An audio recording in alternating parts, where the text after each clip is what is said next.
وہیں شاہین باغ کے متعلق سپریم کورٹ کے فیصلے کا معروف عالم دین مولانا سجاد نعمانی نے خیر مقدم کیا ہے۔ مولانا نے سنجے ہیگڑے کی تعریف کرتے ہوئے کہا کہ وہ ایک انصاف پسند شخصیت ہیں۔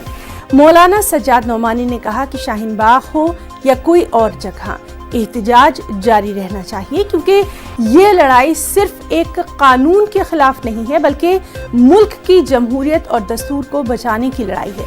واضح ہے کہ مولانا سجاد نعمانی ان دنوں بنگلورو کے دورے پر ہیں۔ ہم سپریم کورٹ کے آج کے فیصلے کو ویلکم کرتے ہیں۔ بہت ہی مناسب فیصلہ ہے موجودہ حالات میں۔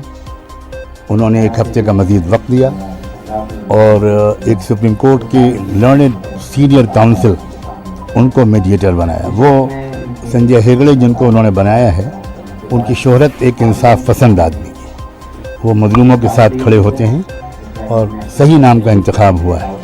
اور مجھے امید ہے کہ ان کے درمیان اور شاہین باغ کے لوگوں کے درمیان جو بات چیت ہوگی اس سے کوئی حل نکلے گا۔ پروٹیسٹ ضروری ہے، اسی جگہ پر ہو یا تھوڑا سا کہیں دور ہٹ کر ہو، اس سے کوئی خاص فرق نہیں پڑتا۔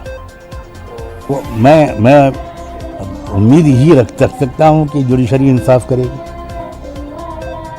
کیا پیغام آپ دینا چاہ رہے ہیں؟ لوگ جو ہیں 2 مہینے ہو گئے احتجاج پر بیٹھے ہیں۔ 2 سال بھی ابھی کافی نہیں ہوں گے، سمجھ لیں۔